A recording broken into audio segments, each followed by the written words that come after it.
So, what are we talking about? Key West. Yeah. Restaurants in Key West. Right. Which ones? DJ's Clam Shack. Bad Boy Burrito. Sloppy Joe's. Okay. Oyster Bar with tarpon. We ate a tarpon? No, we didn't eat a tarpon. There were tarpon at the Oyster Bar. Oh, right. They weren't at the Oyster Bar. They were there. They were eating some lobster. There were those big tarpons sitting at the bar, eating oysters. Drinking a cocktail, eating some oysters. That's a good picture. Yeah. If I walked into a bar and I saw a whole bunch of tarpons sitting there eating oysters, I'd be like, all right! Honestly, my perception of life would change completely. Yeah. Welcome, everybody, to the first and pilot episode of 2 Leagues Sizzlecast. It's like a podcast, but it's a Sizzlecast, because, like, things like sizzle on a skillet. So this is the Sizzlecast. Get it? Yeah, that was really funny, John. I think they got it. I'm laughing over here. Ha. Okay, this voice you hear on the other side that's not me. It's God. Hi. No, that would have to be Morgan Freeman for it to be God. But no, this is another leak. It's not 2 leagues anymore. Now it's like 3 leagues. 1 league, this 2 is league. Julie Knott. You can find her on social media at Julie M. Knott. That's JuliemKnott. Check it out. She's pretty cool. I've known her for a little while now. By a little while, I mean my entire life. This is my kin sister, blood relative. Yes, so we're talking about food today. Here's the thing. The whole reason we're even starting this podcast is because due to a little thing called COVID-19, Corona time, that has been spreading across the country. John and myself have not been able to meet up and make videos. We don't think it's healthy to do so. And so we're running out of content here on 2 Leagues. We need something new. Hence, this emergency podcasting session. We may be trapped in our houses due to quarantine, but we're not going to let that from keeping us from thinking about being out of our houses outside of quarantine. Yeah. Getting some good food. So we're going to talk about some memories. We're going to talk about some awesome meals today. And hopefully it'll help us escape these house walls that are keeping us trapped. I'm going crazy. It's a little bit of cabin fever. I need to get out. This is 2 Leagues Sizzlecast. Roll the intro.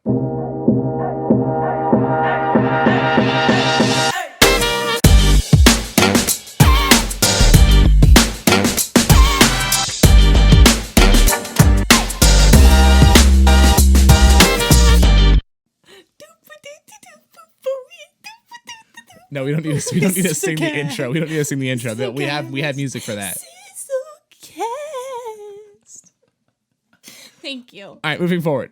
So, Key West. Small, but mighty. It is kind of small, actually. Oh yeah. How big is it? I don't know how big it is exactly, but I really feel like you probably could walk around the circumference of the island. Yeah. In under a day. I would say so. Like, I don't think it would be a short time. No, like it would probably take you the whole day, but like I would agree. What's weird about the thing about Key West that's weird for me is that when you drive into it, it's just that one entrance. Like you can't get in or on the island any other way from a road except from that one entrance. That'll drive you crazy, especially when there's traffic. We've been stuck on that road for quite some time before. Yeah. So because if you go left when you get into Key West, you go left. Right. It's like nothing. Yes. And then you go right, and it's all that stuff. Yeah. Yeah. So, I like Key West. Do ya? I do. I really do like Key West. Really I enjoy it there. Oh yeah, no, I like it too. It's like we said, small but mighty. You can be on the island. You can be there multiple times and still find new things. That's what, like, the thing that we were saying last time when we went was that we were there before and we thought we did the whole thing, but here's a whole nother area of the island that we haven't even explored, and there's so much that we didn't know about. So it's a really good place to go multiple times because you'll find something new each time. You're gonna enjoy it every time, and I feel like you said, it's small, but there's much culture there that it's almost impossible to penetrate that surface without going multiple times. I feel like it has a little bit of that island-ness about it when it comes to being separated from everything else. Like, I feel like you could be on that island and that's your world. Yeah. However large the circumference is of Key West, like that's your world. That's it. That's not a bad world. No, it's not a bad world. I wouldn't mind that at all. There's a lot of really good food on that world. Yeah, yes, there are. So let's talk about it. Let's talk about the food. So first thing we got to talk about is DJ's Clam Shack. Oh yeah, I feel like the number one spot. If you ever go to Key West, you absolutely have to go to DJ's Clam Shack. If you go nowhere else, this is the place to go. Now, what is the street?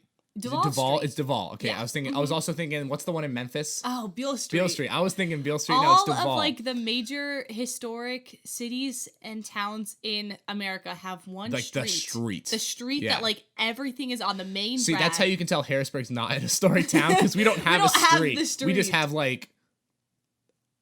We don't have a street. That's all there is to say. But so. Yeah, Duval Street, a lot of good restaurants on that street. Like, I feel like that would be cool, especially if you are the drinking age, to simply just walk up and down that and try out all the different places. Mm-hmm. Now, what's the one? Now, Sloppy Joe's is on a different street. That's near Mallory Square. That is so near okay. Mallory So basically, Square. the way that you got to think about this is if you got the circle of the island, on the middle of that circle you have Duval Street. Duval Street runs down the whole island. The whole length of the So island. technically, you could go to the one end of the island to the other in less than a day, and actually probably a short amount of time. And because just you walking walk through down Duval Street, exactly. Street. And you can hit pretty much the best places. Yes. Because right off of Duval Street, you have Ernest Hemingway's house. That was fun. Yes. A lot of cats. Lots of cats. Polydactyl cats. If you don't like Ernest Hemingway, go for the cats. Yeah, go for the cats because there are like the cats. what's the number? Oh God, I think it was like maybe 64. Maybe It was high like, 60s, if not more, 60s, cats yes. on this residence. And they have like multiple toes. And yeah, they're polydactyl, so cute. six-toed cats, and they are really cute. They're really friendly too. They have a cat cemetery. It's a little morbid. It is. It's kind of weird, but you know that's but nice. It's a cool little piece of history from whatever you think about him or about his writing. One of America's best authors. That's right. It's literally sitting right there in the middle of all this great food. So you're walking down Duval Street. There's a lot of the only issue with this type of place is a lot of stimulus. Yes. There's a lot going on. There's so many different like iconic spots in that throughout the entire island that you can get lost. Right, you're gonna be walking down the street and you're gonna like, hear music coming out of this place. You're gonna go there. How did I get here? And so the hard part about DJ's Clam Shack is it's literally a hole in the wall shack that you could walk past 100 times and never even see it. Yeah, and we've done that. We've done that before. We're like, wait, how did we get here? Well, the second time we were actually intending to go to DJ's Clam Shack. We had went there the first time. We go back intending to go there and we walk past it. Mm-hmm. We literally walked past the place when we tried to go there. To paint a picture of it, it's literally a shack. It's a shack, darkened wood. Walk right up off the street, counter to order your food. You walk around the back, and they bring it out to you, and it's literally as small as can be. Yes, but the food is fantastic. The food will make you feel like the whole place is huge. Exactly. It's awesome. It's really, really awesome. Let's start talking about. Let's talk about. You go first. I'll hit the clam chowder. You hit the lobster. All right. Rolls. Yes. So I think if you follow their Instagram at DJ's Clam Shack, the one thing that you're going to see the most of is the lobster roll, and it is incredible. It has so much flavor. It's not fishy at all. If you're not into seafood and you don't like lobster, or this isn't really your flavor palette, you will like this. It's very mild, but it's very, very tasty. They also have steamed clams, again, full of flavor. Every clam that you open up, it's just like a party in your mouth. It really is a party in your mouth. Yeah. It's really awesome. It's really awesome. And the nice part about the lobster roll and the clams before we get to the chowder is like they give you a lot. Yes. Like you get a lot of food there. It's huge. It's huge. You will feed a whole family. I mean, we did. It's laid back, paper, cutlery and stuff like that, and just go in there, eat the food and leave. It's really quite simple. But I would say the thing that is kind of made them popular and most known for is the clam chowder. Yes. And I think that's out of this world. I would say it's the best clam chowder I've ever had. And we've had a lot of clam chowder. Now, it's funny because don't they use New England clams though? They do. They do. So like you're in Key West using clams from New England. Kind of weird, but they make it work because it tastes so good. Yes. Was this place featured on? This place was featured Triple on D? this place was featured on Diners, Drive-ins, and Dives. Guy Fieri, and I understand why. Oh, because it's literally enough. Traveling to Key West is no easy job because either you have to drive in, which is hours, or you got to fly in, which is expensive, right? Yeah. And either way, it's worth it just to go to this one restaurant. Yeah. I mean, the clam chowder is literally the most flavorful, fresh tasting clam chowder that I've ever had. This isn't like your Red Lobster. No, it's not. Clam chowder, the thing not is, at I've all. hated clam chowder before I went to this place. And I then came back to Pennsylvania and ordered clam chowder and was very subsequently disappointed Yes. in that clam chowder. because it was just nowhere near the level of this. I remember the first time that we went there and I got the clam chowder and I was like, John, you got to try this. And he was like, No, I don't want to. I don't like it. And I was it. like, just try it. And he tried it. And the face he made, those were like the widest eyes I've ever seen. And then I had to go order another one because he stole mine. Here's the problem with seafood. And I think why a lot of people don't like it, especially people who live not on a coast, is that everything is frozen. Everything is prepackaged. Everything is garbage. It has no flavor. It has no flavor. It's got that fishiness. I've been in a frozen bag for 3 weeks. Right, yeah. So I think what happens is then you go to a place that is literally an island surrounded by the sea where everything, despite the clams being from New England, is completely caught that day and fresh. We'll talk about that in a minute. Mm-hmm. But you get that and you have a completely new realization of this is what seafood is. So I think like a lot of people, like my girlfriend, for example, doesn't like seafood. You can't even get her near it.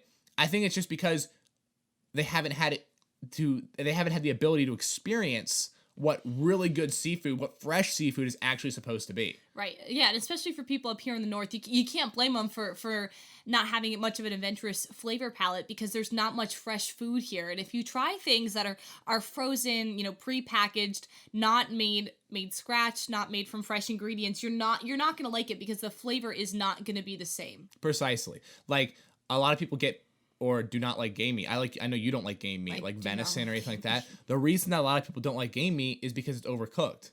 Mm-hmm. Compared to like, if you compare like venison, I know this is getting off topic a little bit, but if you compare venison to like beef, you can cook beef pretty much all the way to well done. Or like ground beef, right? You're going to cook that till there's no pink for the most part. And it's going to taste all right and fine. Yeah. Now, I know a lot of like actual culinary people will argue against that. Mm-hmm. But basically just right. If we're standard rule. But if you overcook venison, be that venison steaks and or venison like ground beef or ground venison, I guess, it's going to be bad. The reason game meat gets gamey is because it's overcooked. And I feel like the same reason happens with the seafood is the reason seafood sucks is because everyone's getting this frozen crap. Yes, absolutely. I agree with you there. So going there and eating the lobster roll, eating the clam chowder and eating the clams was really, I would say, one of the first times we had this whole kind of eye-opening experience and this re-envisioning of this is what seafood is supposed to be. Right. Well, and also, I mean, say what you want, but I feel like those people there making those lobster rolls and the clam chowder every day, they're the professionals and they really, really know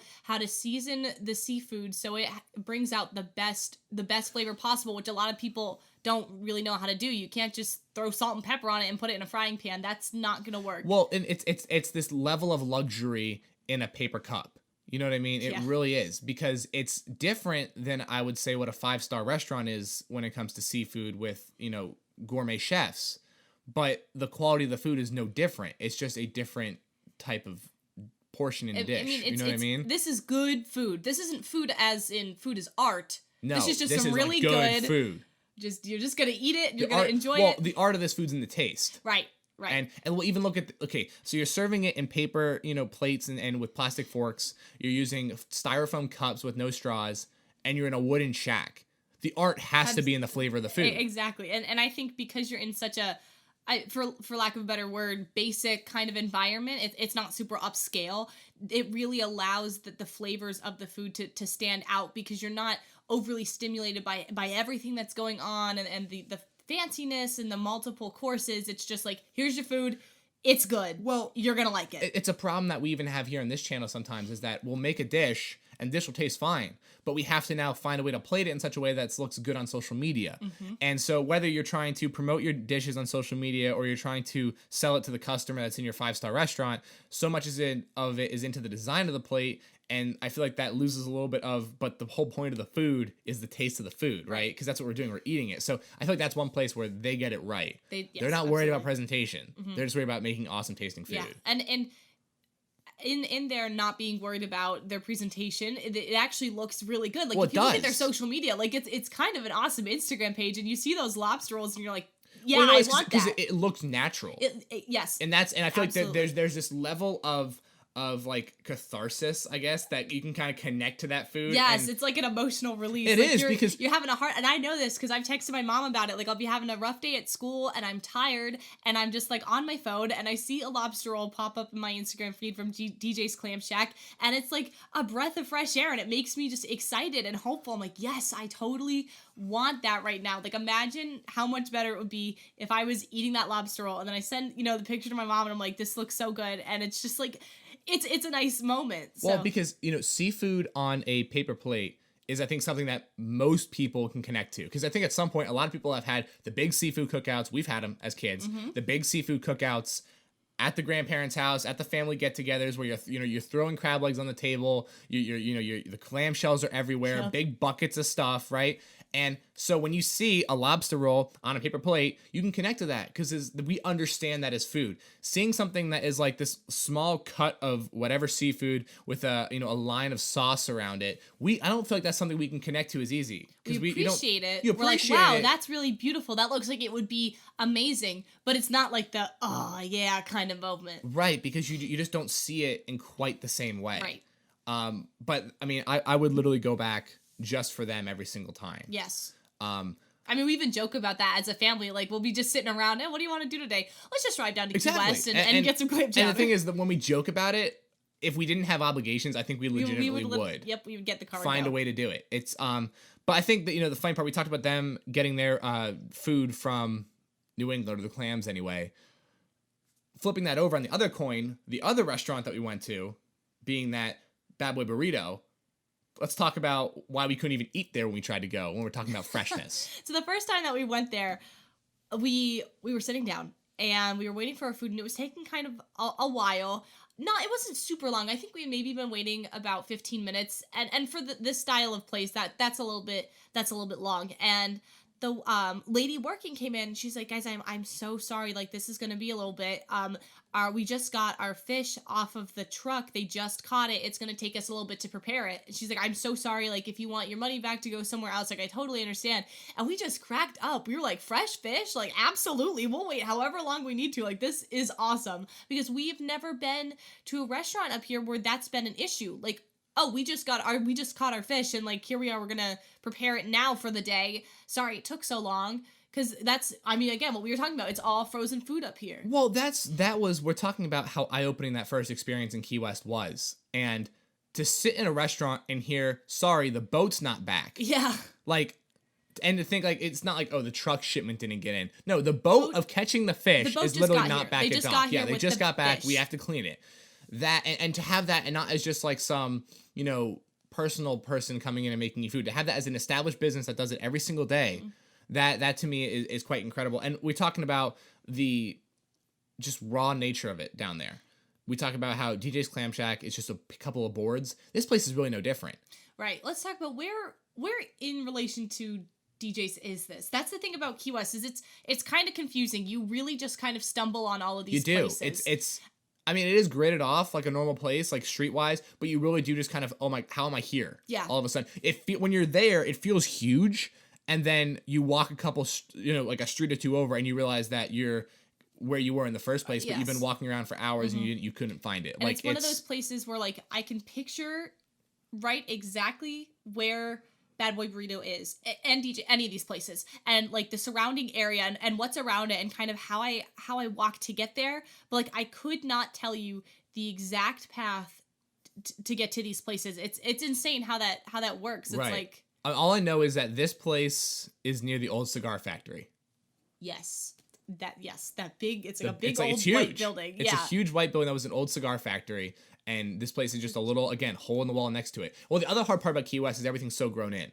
Yes. That like all the houses on Key West, you don't really see the houses. Because you just see palm trees. You just see these palm trees and these big, like, ferned areas. And the restaurant's really no different. So you really kind of do have to know where you're going. Mm-hmm. That's why it's a little bit of stimulus overload. You get lost where you are. You're hearing music coming. You're having people yell at you, hey, come over here, try that, whatever. There's like chickens and lizards, and you're trying not to step on them. Oh my God, the iguanas are huge. Yes, iguanas. Thank you. My God, they're gigantic. We were at a pool, and the iguana was literally in the pool just swimming around. Yeah, and they'll just walk right up to you. Same with the chickens. Like, they do not care about humans at all. They're so used to being around civilization. The one at DJ's I mean, Clam they want Shack, food. we literally had chickens walking over our feet. Yes. Like little baby chickens. Yeah. Because they were like, well, will you give me some of that bread?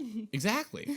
And that's what we're saying. It's just this raw nature. It's not this pristine, 5-star air-conditioned restaurant. You're literally under a fan, if not just under the open sky, with chickens walking around you, eating some of the best food of your life. But so that's really the beauty of it. It is the beauty of it. That's why it's so relatable.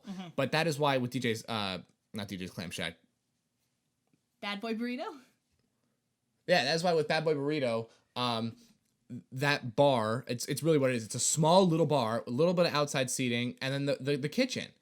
And that's all you have to work with. But they just make it work so well. So let's talk about that food.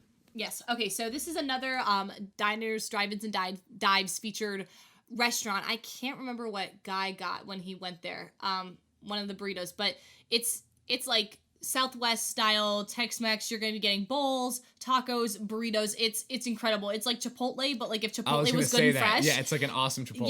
Yes. The last time that we were there, which was over the summer, I got like a create your own bowl, and I think for Bad Boy Burrito, that is the way to go because you're getting the full experience of the establishment, but it's catered to your flavor profile. And I remember that was my favorite meal of the trip when we went there because it was just so me and my taste, and it was so fresh and wonderful, and it was really truly Bad Boy Burrito, but for me exactly. So honestly, all of these restaurants that we talk about on this podcast, if they have a create your own whatever option, I feel like that's always what I'm going to recommend doing. I would agree. Yes, because you can really you're not going to you're going to experience the full restaurant, and you're not going to hate anything because it's catered to you, and you'll have the best experience possible. Well, I feel like there's two sides of that coin. Part of it is catering the experience to your palate, but then also, because I know that we've done this at pretty much all of these restaurants, is getting whatever, either the catch of the day, the chef's recommendation, the special, however they want to word it. It's the same thing every time.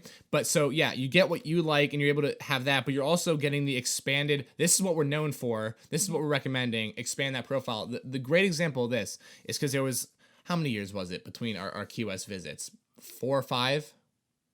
Yeah. Okay, 4, so like let's just say half a decade between these two visits, or whatever. And the first time I went to Bad Boy Burrito, I literally got the meat and cheese tacos and black beans. That was it, right? And black beans at the time for me was even like, whoa, out there. For someone who has a food channel on YouTube and now a podcast, I was not into food as a younger person. But going back the second time, getting I think I still got the beef taco, but it was with all of the accoutrement and accessory and, the Bad Boy Burrito way. Exactly. That allowed me to, I had the cater experience. I like beef tacos, but I got it the way that they recommended it, the special at Bad Boy Burrito, and it completely expanded my idea of this is what a Tex-Mex taco is supposed to be. Right. And see, for me, actually, it was the opposite. The first time I went there, I cannot remember what it was. It was some sort of burrito, but it was whatever Guy Fieri got on the show, because I am so into Triple D, and whenever I go to a Triple D place, I'm like, I gotta get what Guy got. So I got that the first time, and it was really, really good. And then the second time, I was like, okay, I've gotten the Bad Boy Burrito experience. Let me get my thing, so I can really, really see how awesome this place is. So I got a bowl, and I got, like, rice and steak and beans and, like, salsa and avocado and all of the things that I love, and it was phenomenal. Well, that's what we talked about, the difference between going to Chipotle and getting that, because you can get the same thing there, or going to a place where it's literally fresh. And the difference that makes was it was astounding. I could not believe, because I literally got my Chipotle order without really even realizing it. I was like, these are all the things that sound good, so this is what I'm gonna get. And it was just my standard Chipotle bowl, which we eat a lot of Chipotle in this house, but it was like 10,000 times better than it normally is at Chipotle, because everything was so fresh. The meat came fresh there today. Same with all the produce. Everything was being made to order. Curated for literally the shorts and tank top people walking in off the street. Like it has the attention of 5-star food in a probably 10 by 15 room. Yeah. And that's what boggles me about it. I think what was so great about Bad Boy Burrito is, even though we had the fresh fish tacos, how juxtaposed it was to a place like DJ's Clam Shack in the food and the flavor profiles, but how it still fit within the fresh food absolutely. ideology and atmosphere that Key West, I think, does provide. And the overall Key West cuisine, too. I would Yeah. say that those are pretty comparable. That's island food, yet they're so vastly different from each other. DJ's is going to be like your dinner place. It's a little bit heavier. It's a lot of more of those heartier flavors. But you go to Bad Boy Burrito, and you're getting like what you would think would be heavier food, because it's like the burritos and the bowls and the tacos, things that are very filling, yet it's so light. It is and light. Fresh. And it's just amazing. I'm like, my mouth is watering right now as we talk about it. Well, I want to go back and talk about something that you had mentioned earlier about how we had found a lot of these restaurants on Triple D, and how that really helped us the first time we went to Key West find the places to eat. Because if you're going somewhere, you don't know when you're going back, it does help to have the recommendation. Yes. But then I would say the second time is when we've really started to expand upon that kind of external recommendation and just started to take the word and advice of people who are around. Yes, that's exactly what I was just going to say. Use Triple D as your base. So you or have any an site, idea, whatever it is you use of where you're going to go when you get down there, because you don't want to be clueless. But I feel like the best way to find the best spots in any area is just talk to people, like people on the street that you bump into for whatever reason, and just say, hey, where do you like to eat around here? I'm not from here. And they'll tell you, and they get really excited about it. We went to a cigar shop, and the guy who was selling the cigars, really friendly person, clearly been doing this a long time. And we were just talking to him, one about the island, about business, about fishing, and then also about food. And, he recommended a couple places. I think Sloppy Joe's was one of them. And we're going to talk about that. I know that the tour guide at the Ernest Hemingway house recommended Sloppy Joe's. Yes. They talked about it.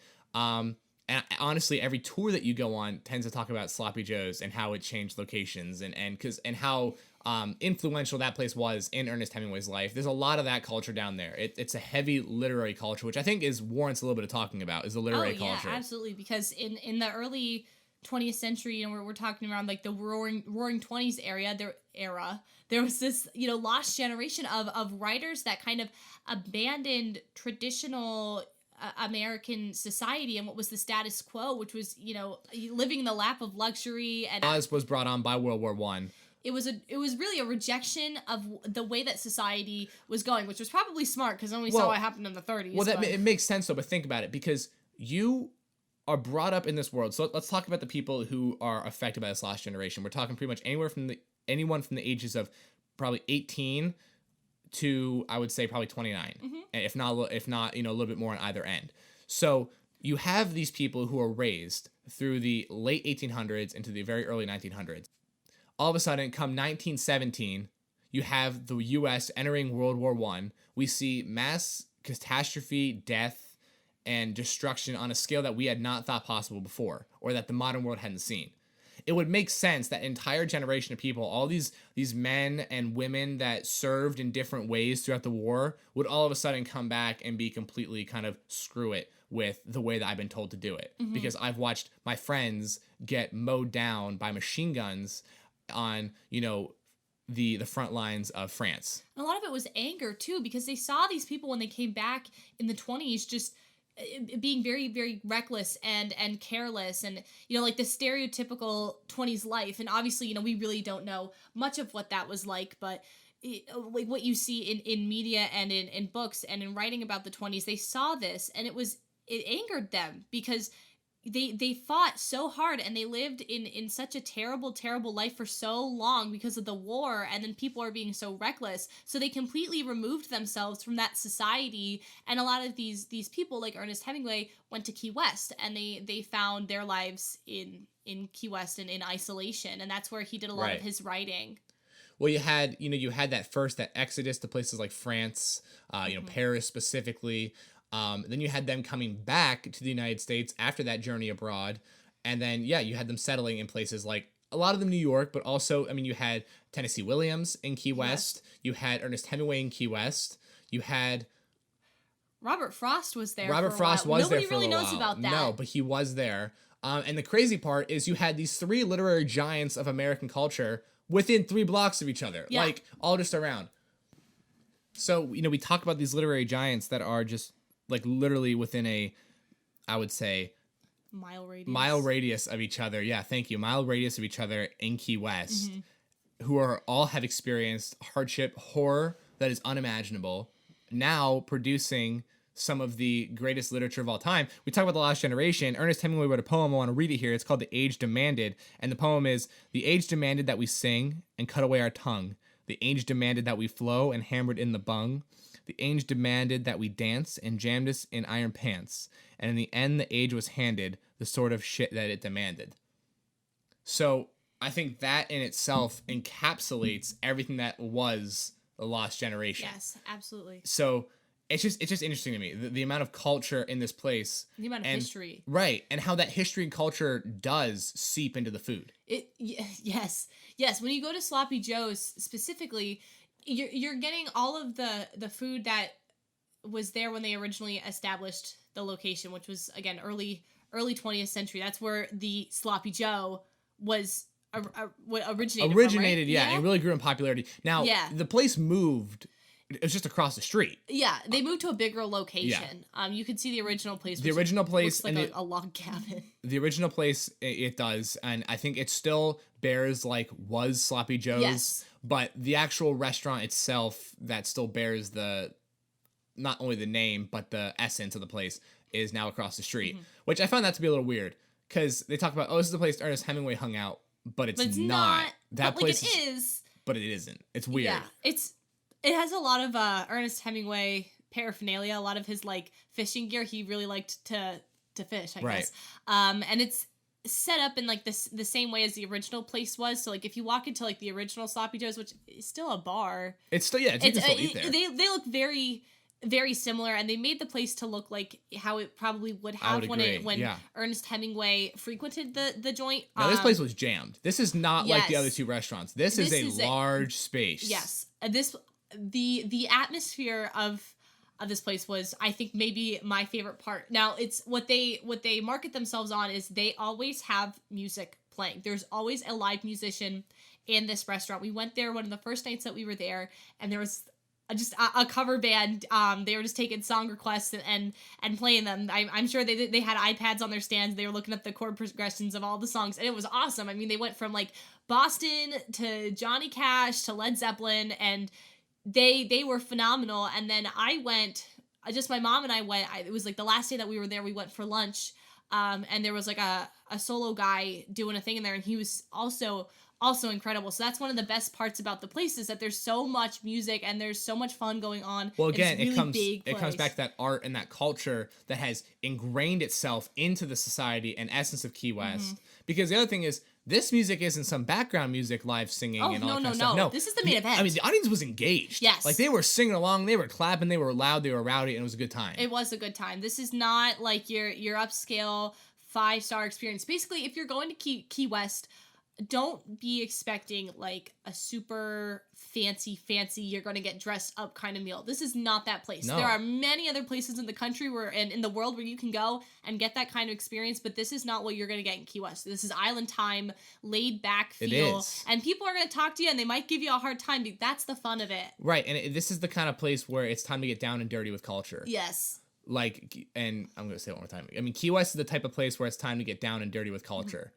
And that, to me, is what makes everything about it work. And so you have this good food that's fit into a good culture, because if you just had a good culture and bad food, it would be weird. Yeah. But if you just had really good food and no culture, it also wouldn't fit. But when you put it all together, it's what creates this magical experience that isn't contained on this really small island. Yeah, and that's why people love it there so much, because I mean, if you think about it, the location itself is not ideal. Everything is cramped. It is extremely hot. You can't even be out in the afternoons, especially in the summer, because the humidity is so bad. But yet people love this place and are drawn to this place. And even, when they retire, we know a lot of people who have retired and moved to Key West because they love it. And it's because of the culture and the food and the people. That's really what makes this place iconic. Well, and talk about the romanticism that's involved with it, that you are literally going as far to the edge as you possibly can. Now we know it's not actually the edge, but as far as the United States is concerned, it's the southernmost point on our continental nation, and that's as far as you can go. You're literally driving right to the edge of society, right to the edge of what we would say is the habitated, I would say, let's call it the domesticated world, which is all that's beyond that is 90 miles of sea to Cuba. Yeah. So you're literally driving to the edge of society to have some of the best cultural experiences, have some of the most real food experiences that the world can provide. It's kind of ironic. Yeah, that you have to go all the way to the edge. You have to get away from all of the pomp and circumstance that has kind of enveloped the society as we know it, that gives us this false image, this false Instagram mask, for example, we're going to make our food look good to match the fact that it doesn't actually taste good, to then go down all the way of theirs. We're going to give you a styrofoam cup and the best tasting food of your entire life. No, you don't like it? You don't like how it looks? Don't eat it. Right. Get out. That's really what it comes down to. Yes. But to get back to Sloppy Joe's, because we're getting off that a little bit, but it's hard. There's so much to talk about with them. We're basically like your food podcast and your travel agents in one. Yeah. So you're welcome, really. Yeah, you really are welcome. We're planning your next subscribe, vacation. follow, share, and that's enough payment for us. But so you get there, and you walk in, you have live music playing. The live music probably is what drew you in from the street in the first place. So you're sitting there, and then you get seated. You sit down, you get your drinks. There's a full bar. If you want to sit at the bar, go for it. There's tables. All of the servers that we had there were really, really nice. They were really awesome. They were real people. They were real people, and you could tell that they liked working there. And I think that says a lot about an establishment, is if your staff is friendly and enjoying themselves while they're there, then it's a good place. And again, it's not the false friendly either that some chains are known for. Right. No. It's a real, this is who I am, and I'm being who I am here. And they'll ask you questions about your life. Where you're from, all this type of stuff. But no, Sloppy Joe's is really good. It's the Sloppy Joe. If you're going there, that's what you have to get. Yes. Oh, and you absolutely have to get it. I personally hate Sloppy Joe's. I can't stand them. They are not my favorite. I went there. We all got a bunch of different things and split it because we just wanted to try so much. I tried the Sloppy Joe and I was blown away. It doesn't taste like you're just out of the can. No, beef. It really doesn't. No, it's fresh. It's really, really good. They're making it their homemade. It's their own recipe. It's really awesome. And that's not all that the place has to offer. I had an outstanding Cuban. If you know what a Cuban sandwich is, they're tough to make, but they're good. And this was one of the best ones that I've had. We also had conch fritters that were really good. And sometimes those can be, well, they're also known for the conch fritters, I think, too. Yes. I think that's another one of their staples. Yes. No, and they were phenomenal. And then when I went... my mom and I went the last day that we were there in the afternoon. I got a bit of bad news that day, and I was kind of down, but not really down because you're in Key West, so how can you be unhappy? But she was like, you know what? No, you're not gonna be sad. I'm gonna cheer you up. Let's go to Sloppy Joe's, and we got the sloppy fries. I guess they were the Sloppy Joe meat on the fries with cheese. Oh my god, I devoured those.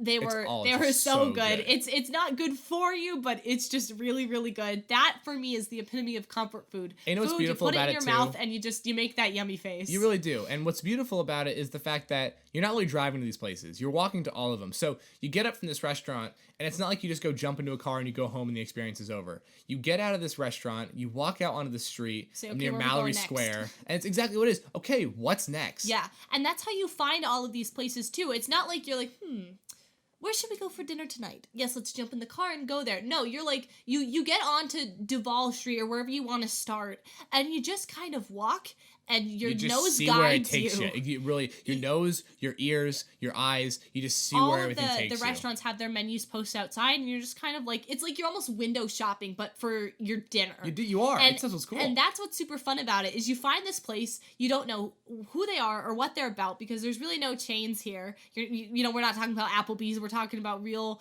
places, and you see these menus and you make your decision. And that's kind of how we were with Sloppy Joe's, because originally when we went there and we saw the menu, we weren't entirely sure.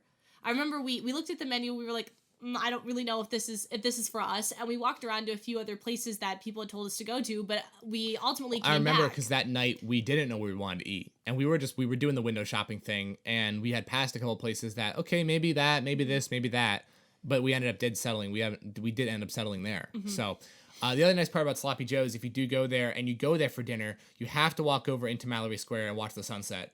Yes. Oh, it's the beautiful. one place in the world, well, not the one place, but it's one of the most quintessential sunset into the ocean locations on the planet. Mm-hmm. When we were there, just due to the placement of the sun and the world and the planet, I sound like Neil deGrasse Tyson, it did set behind an island, but it was still just a photo genic opportunity. Oh yeah, no, it was truly breathtaking. Really get some awesome pictures there. Unfortunately, I didn't see the green flash when it set like they do in Pirates of the Caribbean, so I'm a little suspicious, but I was looking forward to it. Didn't happen, whatever. It was one of a really memorable experience. So we have one more restaurant we want to talk about here. We got about 5 minutes to talk about it, so let's go ahead and hit that quickly. That's going to be the Oyster Bar.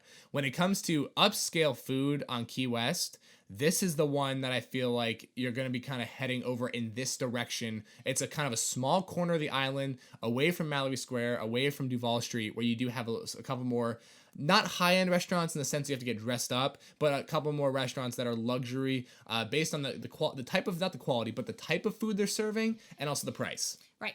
Yes. Well, I mean, as the name suggests, this is the Oyster Bar. That's their main thing. And as you might know, that can be very, very expensive. Oysters can be up there in price, but they were also definitely up there in taste. Well, there are some oyster towers, you're right, that you're looking at $60 a tower for. Right.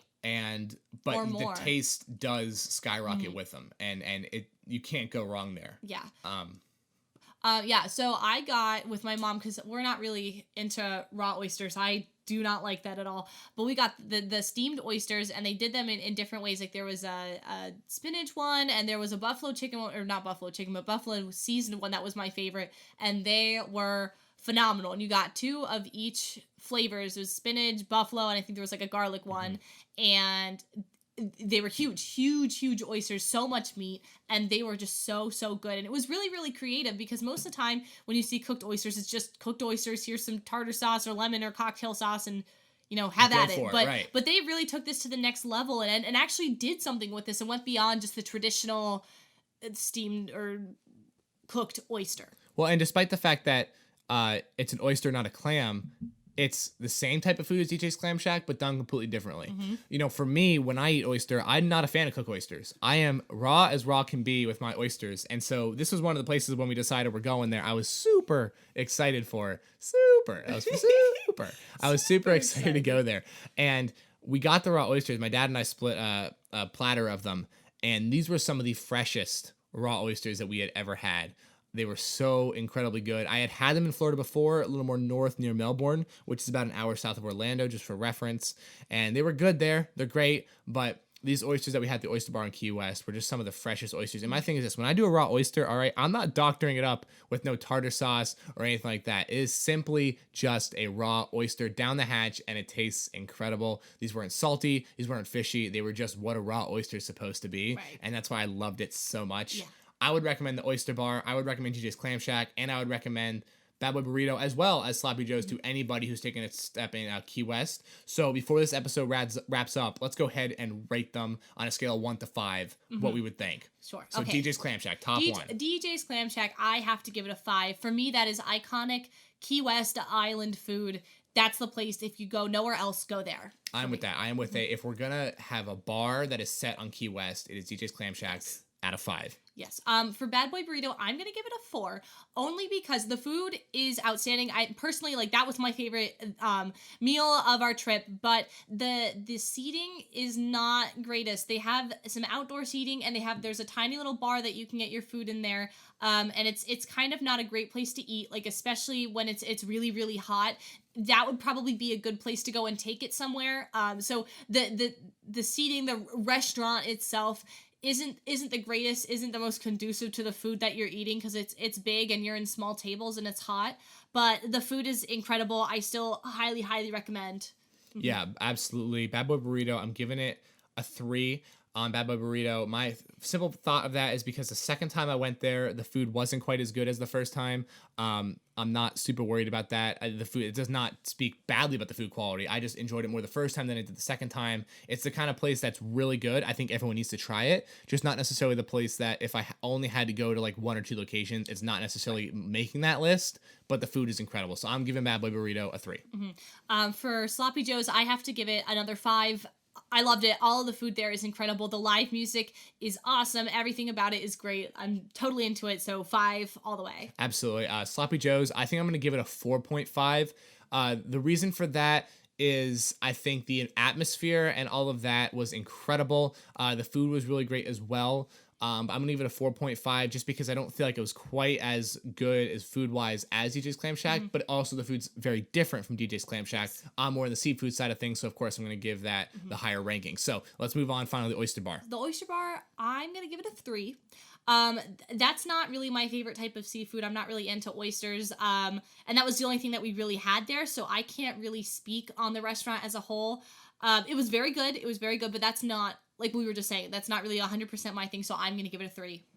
Yeah, absolutely. I'm going to give the Oyster Bar 4 to a 4.5. Basically, I found it great. As a person who loves oysters, I'm going to give the Oyster Bar probably a 4.7.